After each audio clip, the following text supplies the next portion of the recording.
and now recording is in progress. And so, there was a real, it's a little bit of like the first phase of EWB's advocacy was like more and better aid, basically. If I put a big framing on it, more and better aid. But then we realized that really aid was not the only instrument to do international development, that there's other ways of impacting through private sector, through innovation, and the things that are really close to our heart. And we, realized that, one of the ways in which we can make an overall difference in the world really is by supporting overlooked social entrepreneurs who use technology innovation to tackle inequality and poverty in their own communities. So that's like EWB's, way of creating change. This is a strategy that goes beyond advocacies, like all of the organization's resources, thinking about social entrepreneurship as a vehicle to create scaled change, but for which in some ways, the policies on aid and development aren't always very friendly to them. And so the policy advocacy side is really one of three of the levers that we exercise in order to make it possible for entrepreneurs to be more successful in delivering impact in their own communities. So the three of them, we provide these entrepreneurs with talent and seed capital they need to succeed. So like if you've taken part in the Canada Africa Innovation Fellowship, or if you went to the photo booth, like the booth on the virtual talent exchange, there's stories of chapters, Waterloo, Montreal Pro, and others that have mobilized resources to support startup entrepreneurs in Africa and in their own communities as well. So that's the first way in which we're doing it. The second way is that we raise our collective voice against archaic policies and mindsets that stand in the way of these entrepreneurs' success. And that's the advocacy we do. That's the citizenship.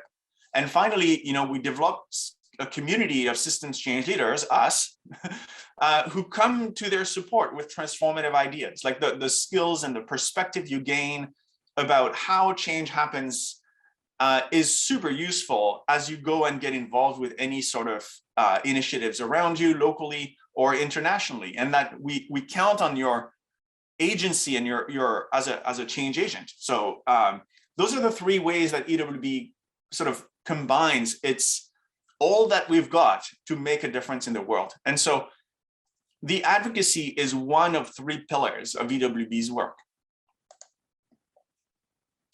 And when you think about advocacy, citizenship, like this area of our work, this pillar, it's all about mobilizing people to exercise their collective power. It's about finding rules that are governing public institutions, or like guiding resources, limiting what organizations can do, or regulating what organizations can do, and finding when there's like blind spots and kinks in these institutions. And if you're new to advocacy, and if you're as naive as I was when I started, when I started, I thought that the world was already pretty much a perfect place, that everything had been sorted out. That the governments had been around for a long enough time that everything, the professionals had taken care of things. And I was, to my great surprise, the world we have in our hands is really a very imperfect thing that we're inheriting from our parents and our grandparents. And the ideas that our grandparents had about development and about other races, frankly, and are quite bad, I gotta say. So there's a lot of things to change. There's a lot of mindsets to challenge here. It is a work in progress. And there's a tremendous amount of impact to be had. The moment you start really scrutinizing, the moment you start really digging in, you realize that there's a lot of things you can do, a lot of opportunities to exercise your right to engage in the democratic process and actually make constructive change happen.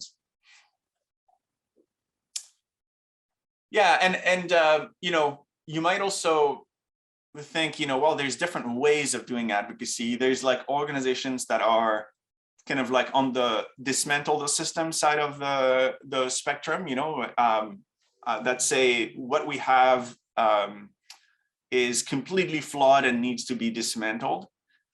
There's others that are frankly on the other side advocating for no change at all because they're very comfortable with the privileges that they have. And I would say EWB is kind of in the middle, like looking for ways to change, the nuts and bolts of the internal working engine so that the outcome can be better for everybody. It's a reforming agenda that we have. We're like trying to like find the most constructive, the highest possible levers in unlocking new opportunities for people who today are excluded from these opportunities. And yeah, so ultimately advocacy is the public support for a cause. It happens in, you need, as an individual, we're never, Engineers Without Borders is not an organization that will tell you you have to follow the party line and you have to advocate. If you're a member, you have to stand up for these issues. We're not forcing anyone. The moment you go and meet with a member of parliament, or if you decide to go in the streets and talk to people around you, or if you decide to raise a topic at the dinner table, you are doing it as a free agent and citizen of Canada. And so what it means is that our job is to help understand, to like check that we care enough about a topic that that we want to advocate for, and then to like be loud in the way we lead that movement towards change. So it's that's what the team does. That's what the distributed team does. That's what Casey does on a daily basis, translating policy issues and saying this is why they matter, and this is why if our voice isn't part of that, who else is going to do it? Because the problem is the number of organizations actually advocating for change in the international development space is rather small.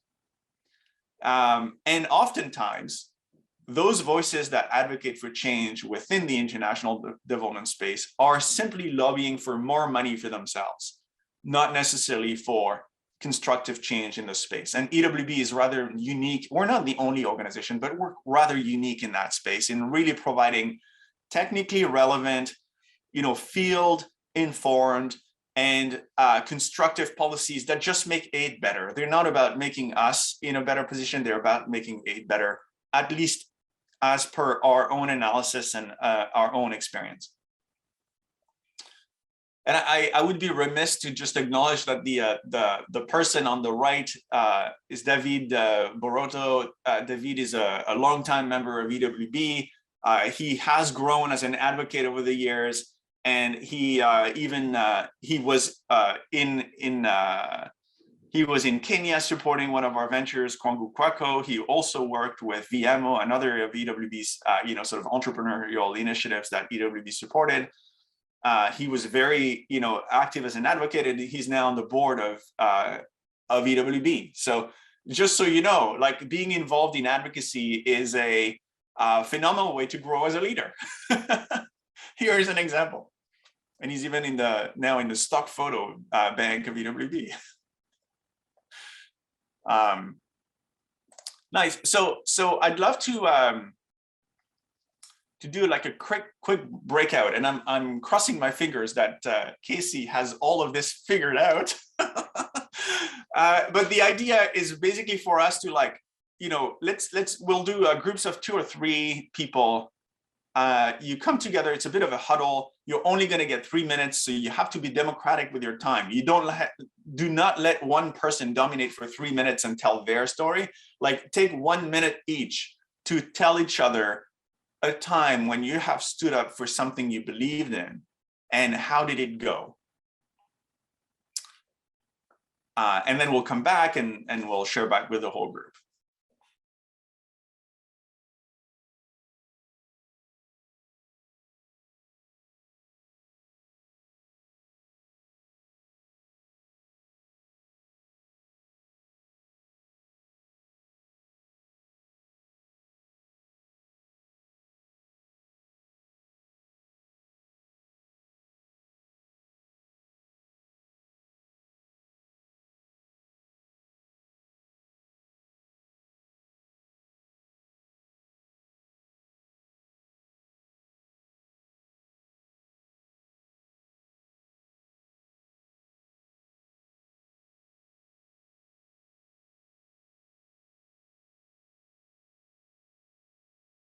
Nice. I think it's going to take a few, like 30 seconds or so for people to come back.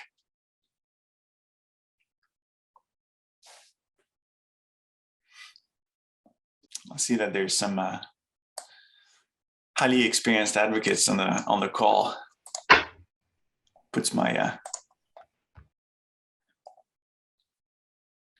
everyone is back. Nice. So what was striking in your conversation? Let's hear a few comments from people. We're not going to go through the entire room. There's too many on the call, but like, let's hear it from a couple people. What was striking in your conversation?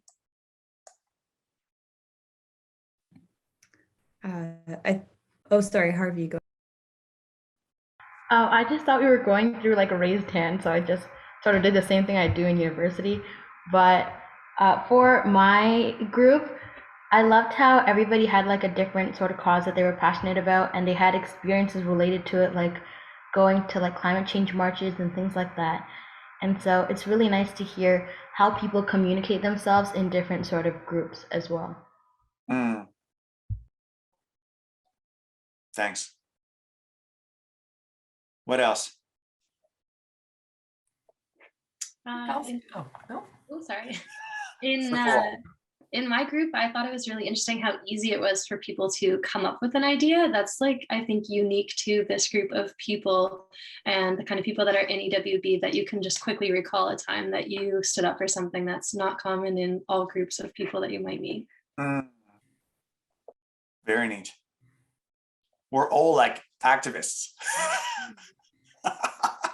Nice. Geneva, go ahead. Yeah, I think for me, what was striking was among the 4 people in our group, each person had a different space or arena where they were doing it. So whether it was through participating in a competition or writing a paper, at work through HR, or in conversations with friends, there are just so many different settings where you can stand up for what you believe in. Yeah. Nice. So we're part of a group that has a propensity to be involved and to actually kind of okay, Lily, you get the last word. Okay, thank you. In my group, a common theme was that even if we didn't like fully achieve our goal, there was still like the seed was planted, or we helped someone else grow, which was cool. And I also wanted to say that, Boris, you just said that we're all activists, and maybe a couple people in this call went, oh wait, but I'm not an activist. You totally are. If you're part of this community, you're an activist, and there's plenty of people here that are gonna help you become a better activist. Yeah, thanks. Yeah, it is. I mean, it is an act, you know, like caring is the first act of activism, you know, like being curious about what in our group, you know, someone said like ultimately they learned a lot about issues they had no idea about, you know, just by becoming involved and then realized they could do something about it, that in fact, you know, adding, you know, sort of like step by step, they could actually incrementally make a change, which is kind of exciting. I'm going to continue sharing my screen. Thanks a lot for diving into this. So, you know, I wanted to just like make a point that 2021 was a bit of an odd year because, you know, you can't really march in the streets when there's lockdowns all the time, and yet, you know, the EWB team has been tremendously active in continuing to do advocacy throughout the year and finding ways in the digital campaign side. Like we really pivoted in 2020 and really amped up our digital capacity to do advocacy, and this is just a special shout out to the policy and advocacy distributed team that did so much work to adapt our approaches and to actually continue the momentum and to respond, frankly, to the urgency of the pandemic and the vaccine inequity that we've seen in the world in these past 2 years. And so you might, you know, as especially if you're new into this, like you're like, how does this work at the end of the day? Like, what exactly do you do, and how do you do it? And so EWB has like now close to almost 2 decades of experience doing advocacy. So we're not a beginner organization anymore on this. And we have tools, we have processes, we have teams, ways of organizing ourselves. And the model that we're using is very much the same as what political campaign organizations, like the political parties, the liberals, the NDP, and others use to actually do their own campaigning. It's called the snowflake model.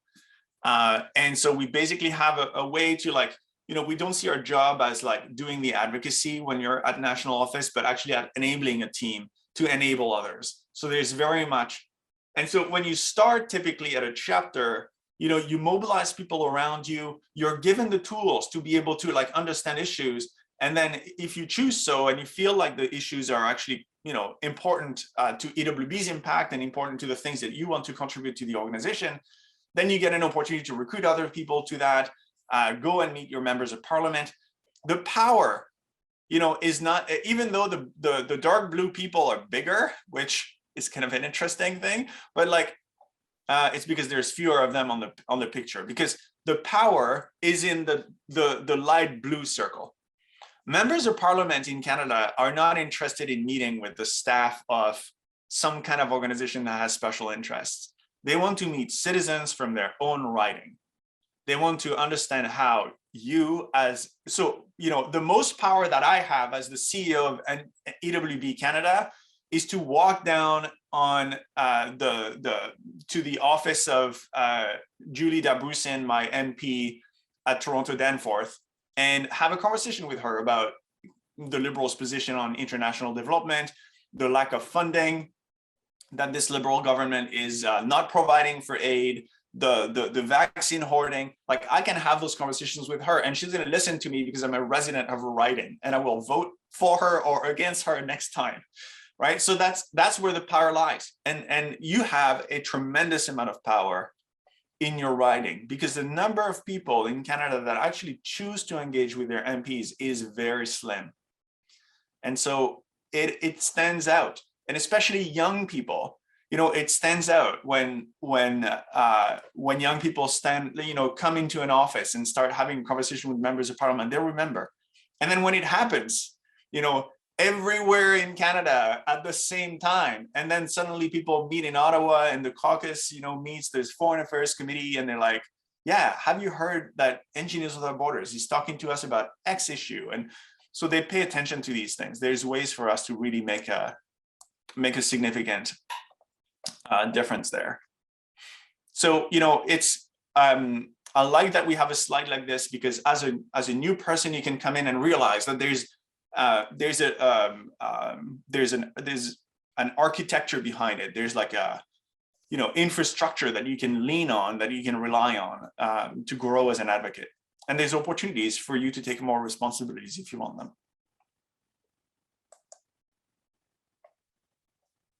And so, I don't know if it sounds complicated or not. It's not just about the actions we take, it's also about the results we achieve. And I can tell you that advocacy works. In fact, I would say from a dollar to dollar, if you really compare the impact of different programs at EWB, advocacy stands out. In 2018, after many years of sustained effort, in 2018, we ran a campaign called Bring Canada Back.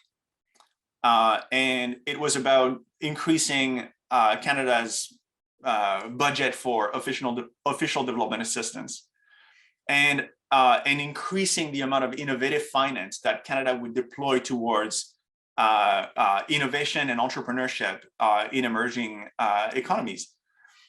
We successfully added $2 billion worth of official development assistance money, and we successfully added $1.5 billion of money for innovation for development in 2018. So like, it took us 2 or 3 years to really get that momentum going. Like, I can say there's almost like a decade worth of effort in doing that. But if you take even the entire budget of the entire organization, for 10 years, it is a minute amount as compared to what we were able to unlock, like $3.5 billion worth of value that every year now reach emerging economies, new funding that wasn't available before.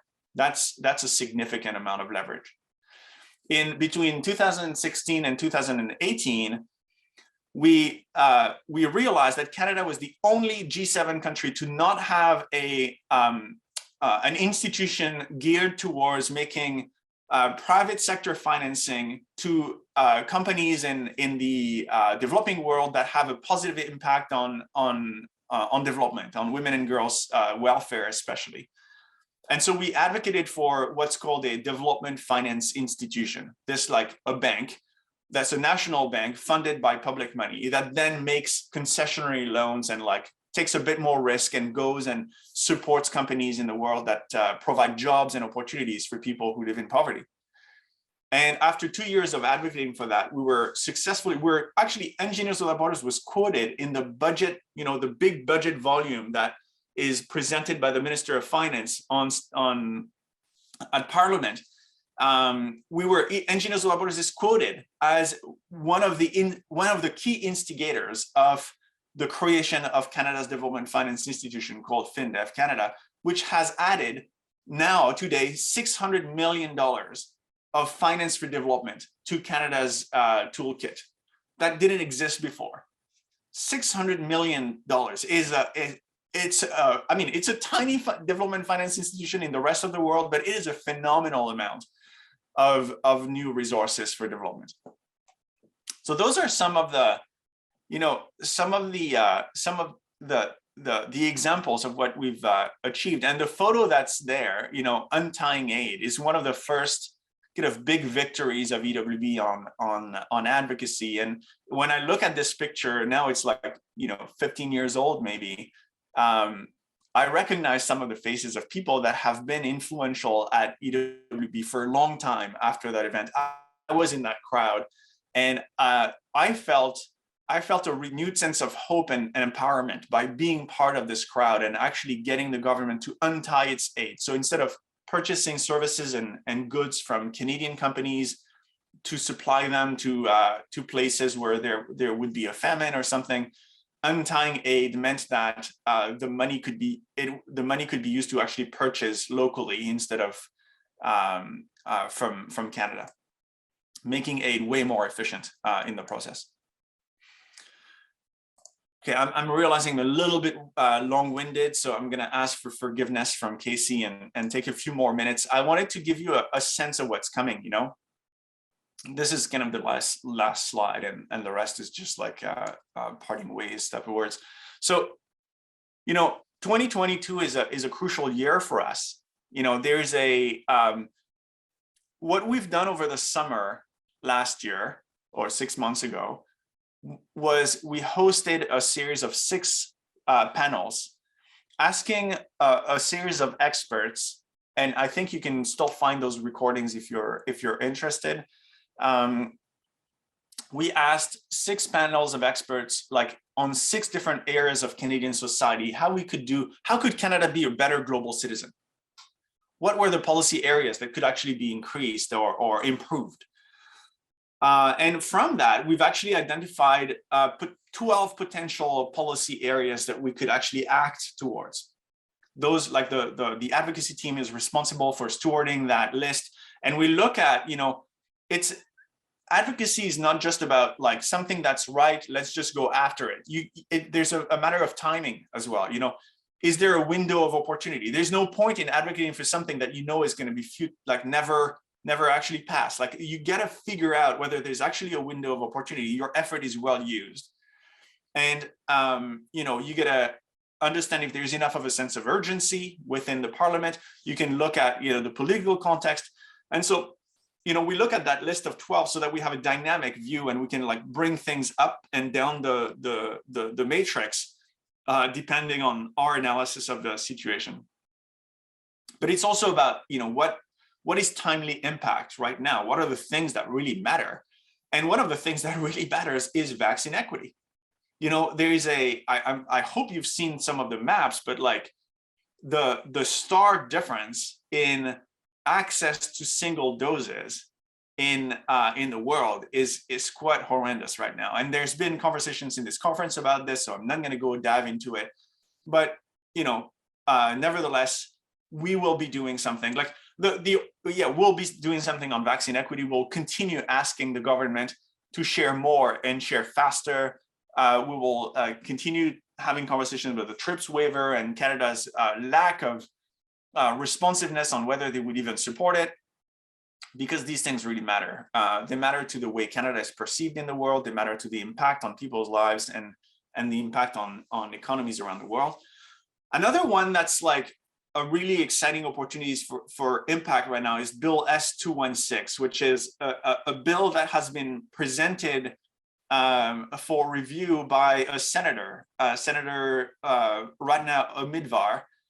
And Senator Amidvar cares a lot about Canada's role in the world and the effective use of charitable resources. And there is something, for an organization like EWB, we support entrepreneurs. We know that innovation and entrepreneurship can really make a scaled difference that lasts. Like the fact that entrepreneurs have build a resource engine for their own ideas means that they're resilient in delivering services even after we're not involved. So we know that this is an effective mechanism to create impact. But the Income Tax Act in Canada, ITA is the Income Tax Act, really has outdated, stringent requirements on direction and control when a charity provides money to a for-profit entity in, let's say, in Uganda or in Kenya. Basically, what the law says is like, well, because you're a charitable organization, you have to basically, if you give money to another entity to do work with you for impact, you have to control every dime and cent they use and like how they use it. You have to be there, and really you have to give them direction. You have to be the ones telling them what to do. They're not agents of their own development. You have to tell them because you're the charity, you're the funder. It is really colonial in the way it treats our partners. And I can tell you, because when we work with entrepreneurs in Africa and we providing funding on the table, we work with a law firm, Miller Thompson, to put the proper direction and control requirements in place. It really sucks, so we have visceral frustrations coming from the status quo in the Income Tax Act. And it was such an exciting moment when we realized that Senator Amidvar had noticed that, and she was actually putting a bill in front of the Parliament for review, Bill S-216. And so it is very highly likely that EWB will put its weight behind that bill, because it will make aid better in a significant way for significant amounts of organizations like us. And finally, there's something about global economic recovery. This is a little bit broader, but we're coming out of a pandemic, hopefully. There's a stark inequality in the way economies have been hit.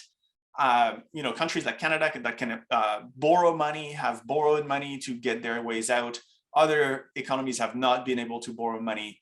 This is an injustice. They need to get out as well. Canada needs to do more to unlock more resources towards restarting economies that have been really affected. So that's and that will take multiple different shapes. There's multiple different policy areas and specific changes that we can try to make.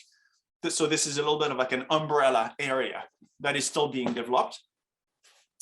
And all of these will fit under a campaign for 2022, which is the campaign that the distributed team and Casey and the whole organization has started designing. The community team as well, Geneva and Justin and others have been part of this. It's called Question the System campaign. It's a way to invite Canadians to start asking, questions about what's happening in the world. Like, how come are vaccines so inequitably distributed? How come is Canada falling behind on its aid commitments? How come are the richest countries not paying the $100 billion a year that they promised and committed to for climate finance. So like those are the things that the questions we can ask to start, you know, getting back to the general Canadian population and getting inviting people to the conversation.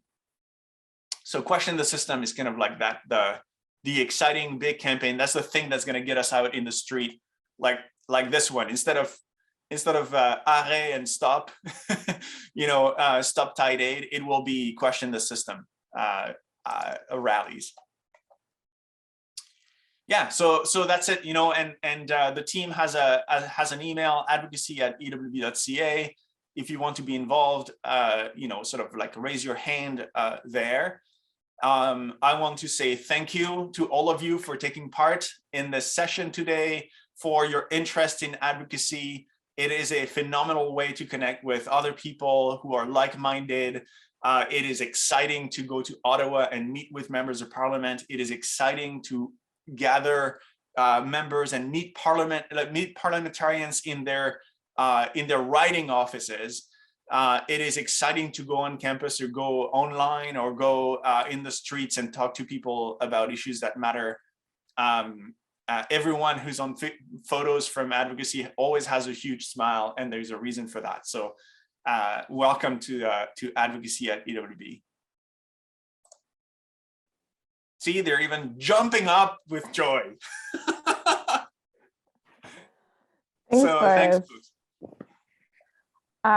So just considering time, we are going to move into the conversation about what this year's advocacy looks like. Boris started talking about it. If questions about advocacy and EWB are kind of like at the top of your mind, please put them in the chat box, and we'll either come back to it at the end, or maybe Boris can type away while we're going over the campaign, because I think he knows it pretty well. But for now, we're going to jump into the next section. So let me get that going.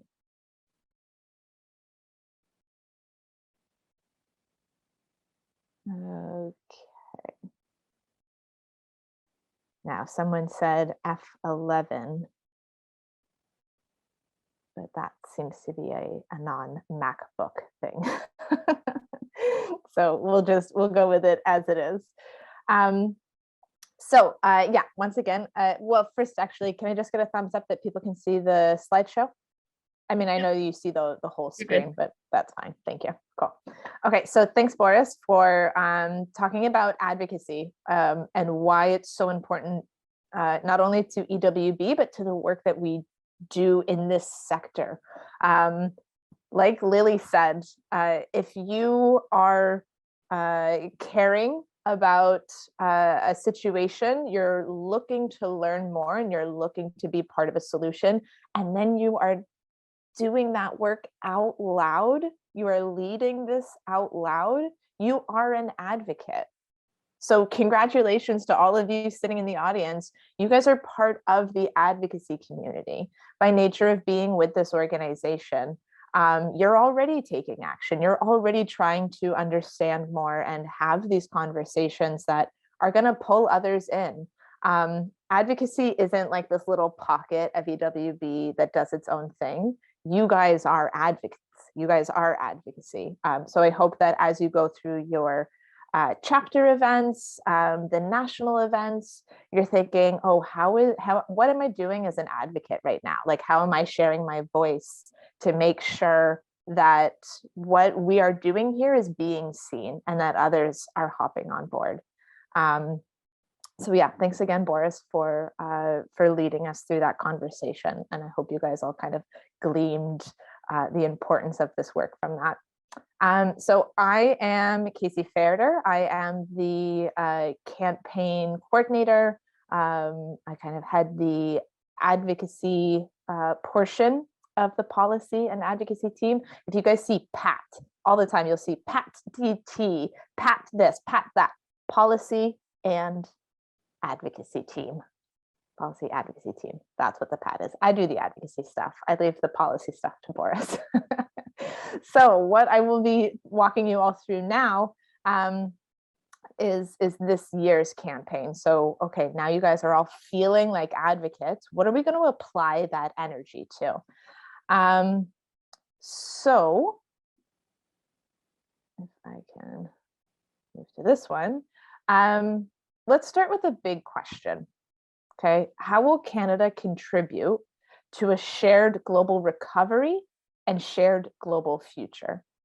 I want everyone to sit with this question for a moment. Okay, and just think about what it brings up for you.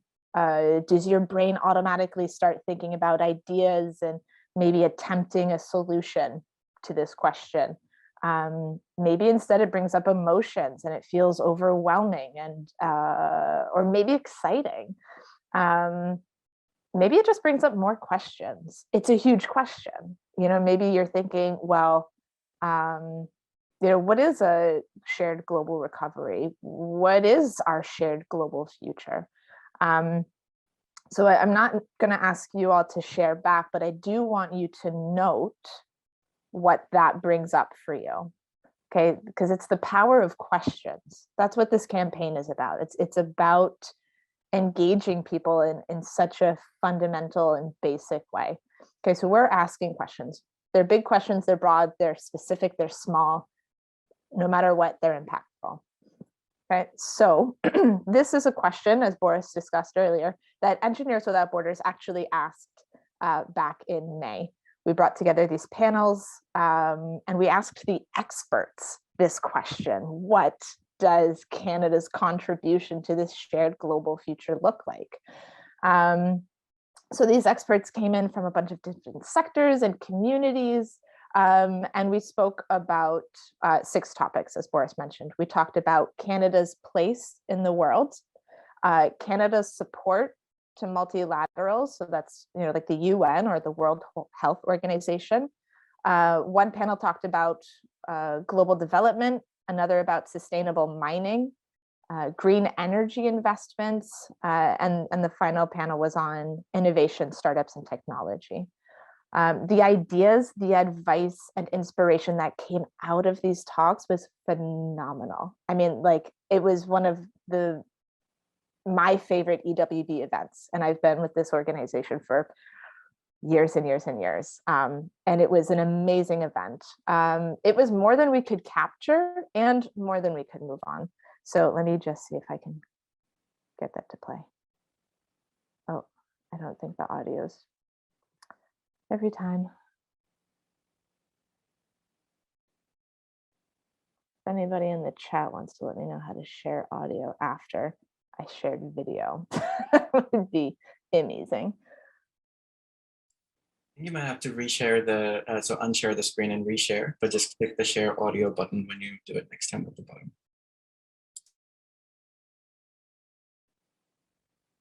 Oh, you're so smart. But gosh darn share audio. It's asking me for password. Okay, we're good. Okay, so we'll try this again. This was an excerpt from one of these panels. International aid is less than 10% of donations every year from Canadians. And there is this cynicism around, how do I know where my money's going? Is it going to be doing the right thing? How are you accountable? And particularly in the past year, with some of the negative reports that have come out, there's this cynicism that is almost entrenched at the level of the kind of general public around aid and development and whether it's good value for money. And those of us who are on the front lines will say it is the best value for money that you can get. It changes lives in transformational ways that are even hard to fathom, I think, for most of us who are not bearing witness to it. But unfortunately, those are not usually the stories that get the most attention. And so the cynicism takes hold and nothing seems to change. So one way to combat this fear and this cynicism and these assumptions and these presumed hurdles are to ask questions about it. Where is our Canadian aid funding going? That's a super valid question. You might get an answer you're expecting. You might get an answer that you're totally not expecting. there might not be a clear answer. And that within itself is an answer. That's something that we need to act on. So we're going to keep asking questions. And I think this panel series was a really great jumping point for us. But another question. International aid. No, there we go. Here's another question for you. Do Canadians really care? Do we care to ask these questions? We're hearing news, we're hearing conversations. It's exhausting. I'm exhausted. Do we care enough to ask the important parts of it? You know, why is it this way? Why isn't it changing? How can we change it? So for months, the policy and advocacy team took that expert advice. We brought it to more experts and influencers, the political kind, not the Insta kind. Sorry, guys. We took it to committee members to refine it into something that we could take action on. Earlier, Boris mentioned a few of these recommendations that we polished up and we were really excited to move forward with. That's vaccine equity, Bill S216, and the global economic recovery. So now, for those of you that have done social advocacy work with us before, you might already know that we're missing an important piece of this puzzle. Okay, so we, for a successful advocacy campaign, we need a worthwhile and realistic goal. Cool, we did that. We had the panel series, we refined the information, we found something we really believed could work and would be useful. We're not just like proposing useless things, we hope. we want to have an impact. We want to have something that we believe in backing. Once we shopped it around and we brought it to other experts and influencers, we had the buy-in from the decision makers. Okay, but we're still missing one really important piece, and that's the public backing. Our government wants to see that this isn't some niche interest. We need to demonstrate that Canadians care about how we show up on a global stage. Okay, so we could have the best policy recommendations, we could have some really great influencers on board, but if we don't have the public saying, you know what, as a Canadian or as a neighbor watching Canada, I really care about how this all turns out, nothing's going to happen. It's going to be some really interesting conversations maybe, but there aren't going to be the results that we need. So what is EWB trying to do through Question the System? Is it signing more petitions? Is it sending more letters? I know I've sent 1 million. So, you know, is it more of that? Anyone that did the past several campaigns, we've been so limited to digital that a lot of what we've been doing feels like it's just kind of going out into the ether. So we're trying to do something different. We're trying to demonstrate to decision makers that Canadians do care and that our international neighbors are watching, they are paying attention to see how we contribute to current and future global challenges. We are trying to open up a public dialogue that has become very narrow and very fear-based. It has become exhausting and maybe even discouraging for some of us, but it is so important that we continue to use our voices to encourage our friends, family, and community to use theirs too.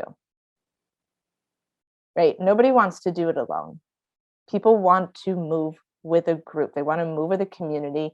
Everyone is feeling isolated. Everyone is feeling exhausted. We need to combat that. And I think that you guys are the right people to do it. We're showing up today. We showed up yesterday and the day before. We keep showing up. We're tired. We are also exhausted. But look at us. I mean,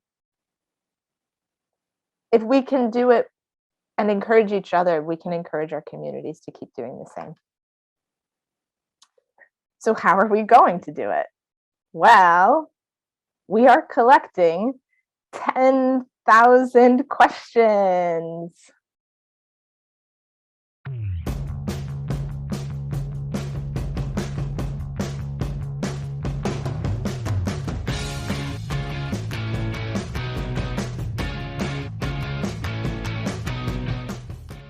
Okay, so that's that was our little TikTok spot. EWB ventured into TikTok this year. So we are collecting 10,000 questions from the public, the Canadian public, public outside of our borders. We want to take 10,000 questions to our government, to our decision makers this spring and say, this is the public that cares. You've heard from the experts, you've heard from the interest groups, you've put your 2 cents in, and now here's that last missing piece. The public is on board, which means it is time to start moving. Okay, so we are collecting 10,000 questions. How are we doing that? We're doing it through, oh, I'm just gonna keep doing that. There we go. We're doing it through the website, questionthesystem.ca. I'm going to just plug my laptop in before I lose you all. Give me 1 second.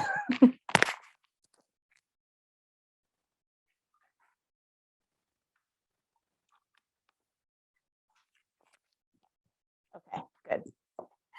Saved the session there. So we're directing the public to questionthesystem.ca. That website is live. Some of you have already submitted questions. They've been, I mean, some of them have been really funny and some of them have been eye-opening. It's wild. So they're also, so they're being invited to ask questions around poverty, clean tech, and innovation. We went with broad topics so that it's less scary. You don't need to be an engineer, you don't need to be a politician, you don't need to be any kind of expert to ask a question about poverty. What is Canada doing to combat global poverty? That's an impactful question. You don't have to know the technicalities of green tech to say, clean tech to say, you know, are we sharing this technology? Because, you know, if we have it, if we're developing it, wouldn't it be really useful to our neighbors, to our global community? That's a great question. Do I know much about that? No.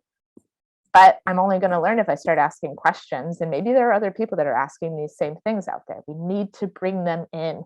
We need to get them asking these questions with us so we can show our decision makers that we deserve answers. We need answers. This isn't a time to wait. This is a time to act and get that information. So this new audience, these 10,000 new names, are also being invited to add their name and their email addresses so that we can invite them back into the conversation. We don't want this to be a one and done type of interaction. No more fast food advocacy. I think Jenna's on this call. Jenna could talk to you for an hour about fast food advocacy. We went wild with this concept of, you know, I do my thing. I feel really good about it. And now I'm done. I'm satisfied with my piece. No more of that. We're so sick of that. We're here to sit down and face these challenges for the long term. Once people see how easy it is to face these questions, especially with a community, all of you, we hope that with each new step forward, we'll have thousands of engaged Canadians ready to move with us, right? So once we start getting those answers, once we start seeing the government respond, it won't just be us, you know, 50-something people sitting in this room moving on it. It'll be 10,000 Canadians and non-Canadians saying like, yeah, okay, let's do this. I remember speaking with you guys about it. I do care and I do have opinions. Let's tackle this together. Okay, so we're collecting 10,000 questions, but we're also collecting 10,000 backers, 10,000 mobilizers, movers and shakers. So we're doing it through the website with broad topics. I mean, we did have to put topics in there because otherwise people would be like, how do I file my taxes? That was a real question that came in. So we're trying to keep people focused. We're not asking anything and everything. But it doesn't have to be the most technical to still be impactful. So, you know, what are some of the questions that we've seen coming in so far? It could be something a little bit more specific? How can Canada address global inequality when it participates in wealth siphoning from the global south via Canadian multinational mining corps? That person had a very specific topic they wanted to address. But the question could also be something a little broader. What is our plan for net zero by 2030? And how do we know it will be carried out? Where's the accountability? Where's the plan? That's an extremely effective question too. We could even go broader. How can we ensure that everyone has access to clean drinking water? What are we sharing? What are we contributing to these problems?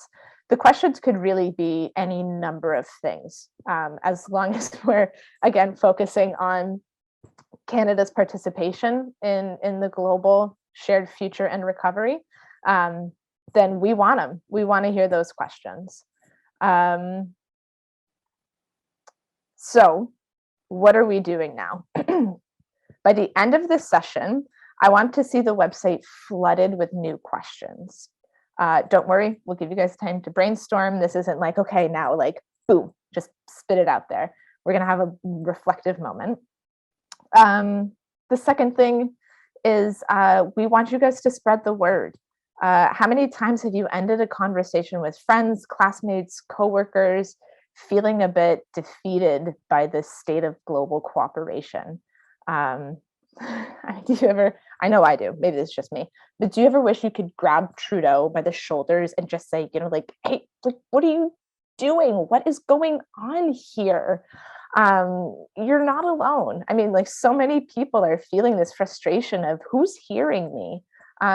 What's the point in asking these questions?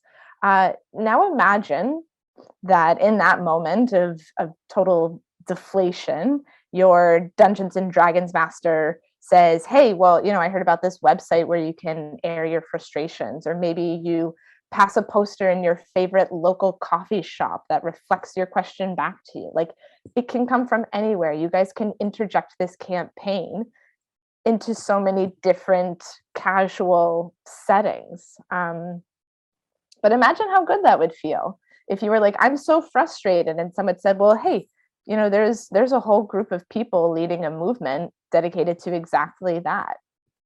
They're called Engineers Without Borders, and the movement's called Question the System. That would feel really, it'd be a bit of a relief, I would hope. That's what we're hoping to do. We're hoping to provide people with an outlet and a community. So let's make that moment happen for others, right? There's so many ways to get the word out there. That we're sick of the status quo, and we're going to be gathering voices.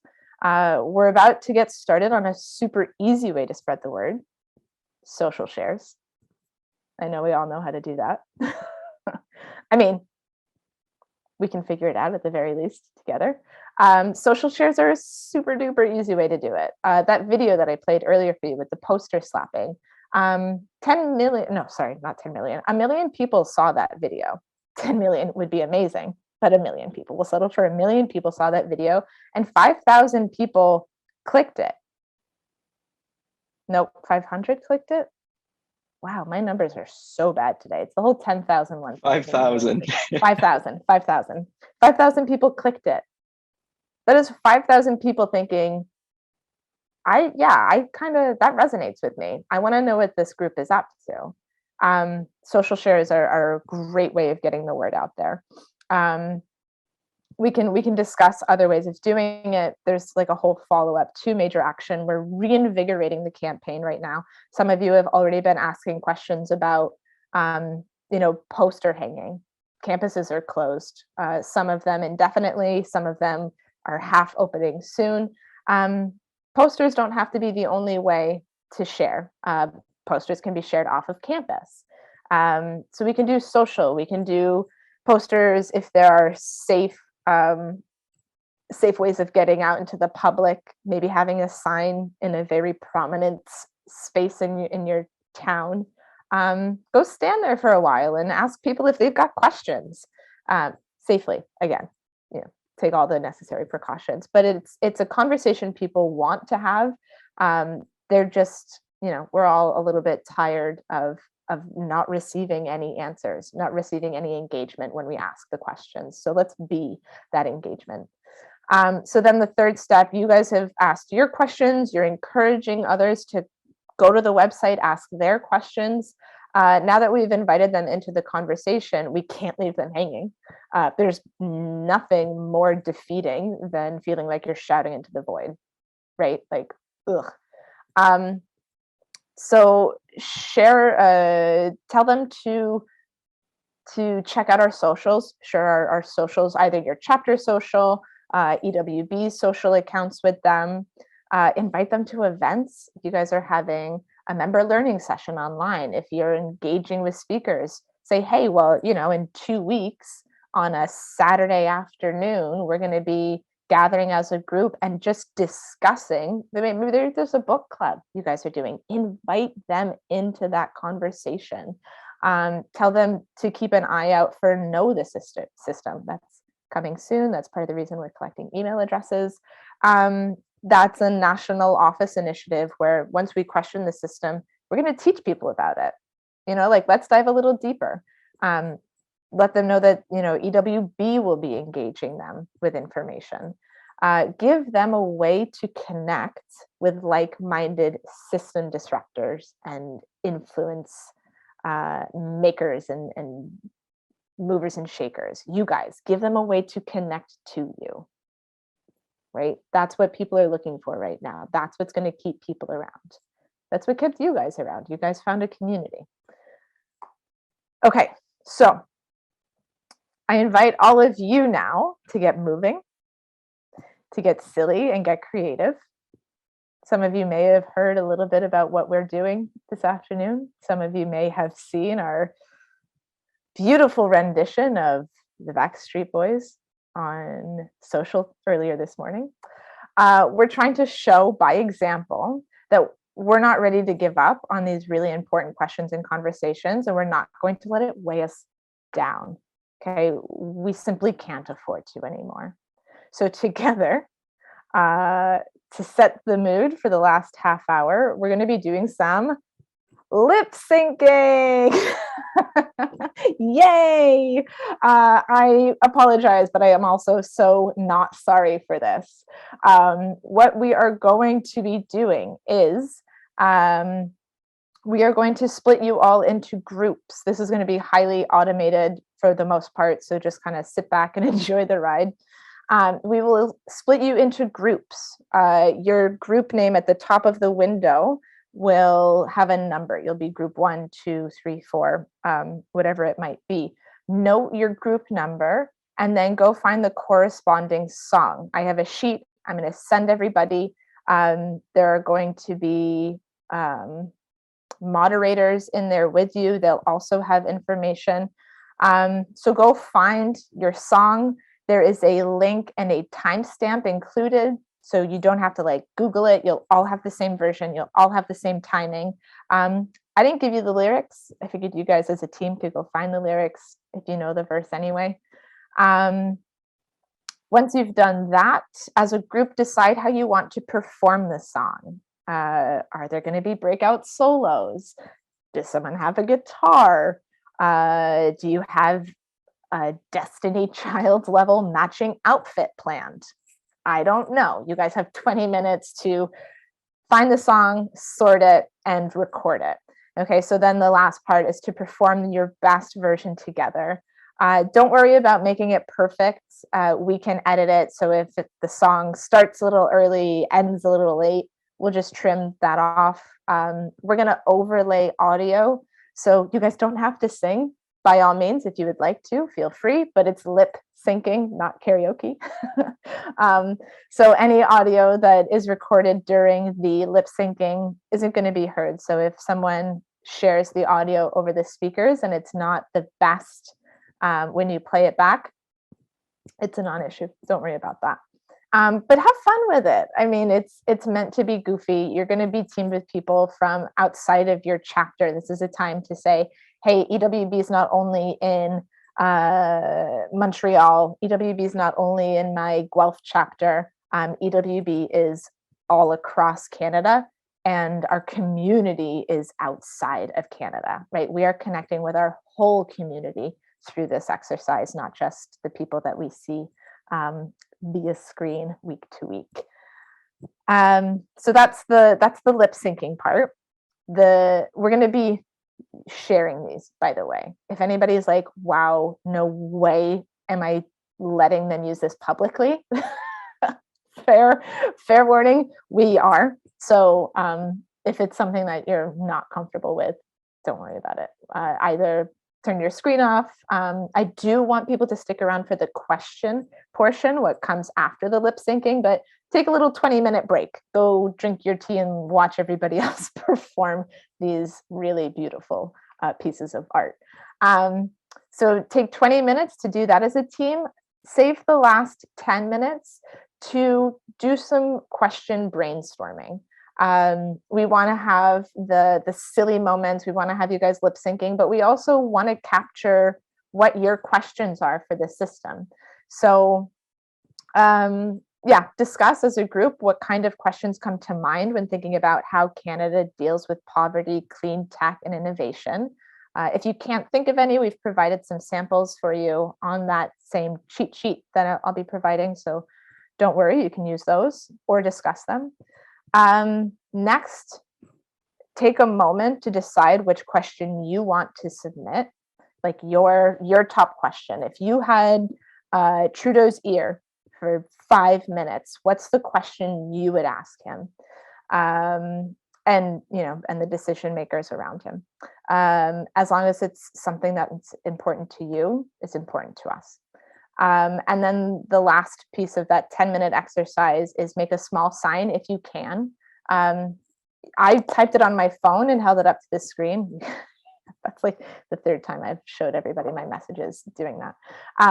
You can hold your phone up to the screen and have your question there. Or you can make a little paper sign, but just, I want everyone sharing back their question with the group. So take turns just kind of saying, after the discussion, I sat with it and this is what I want to ask the government.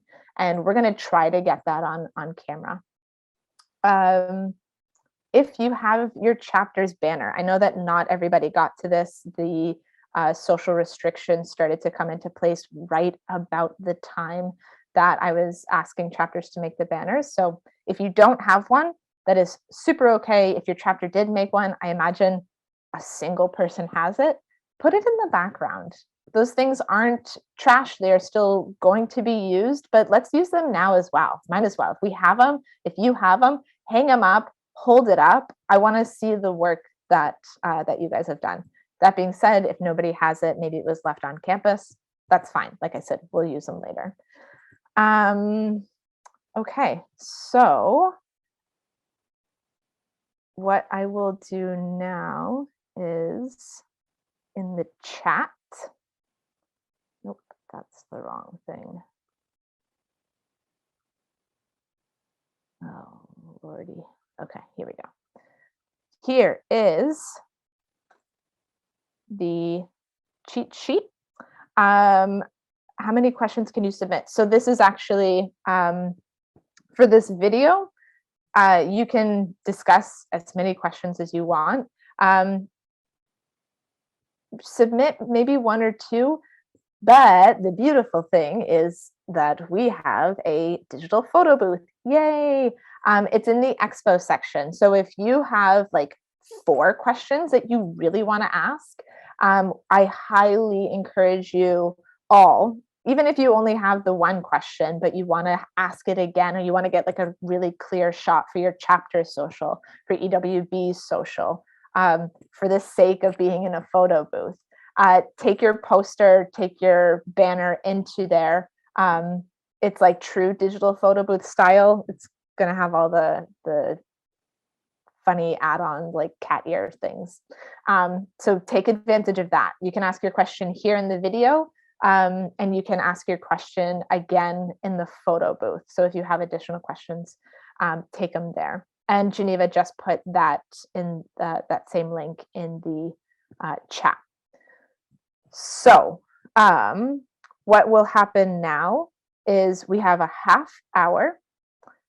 20 minutes, once you're broken into your groups, will be dedicated to finding, rehearsing, and recording your lip syncing verse with your small group. Again, it will be recorded, and you will have someone moderating that'll just have a little bit extra information if anything goes awry.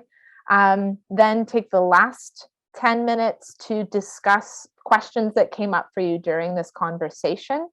Pick a top question or two, write it down, and come back to the screen or back to the present moment and share your question back as a team. And then we'll call everybody back into the main room to just wrap up the session.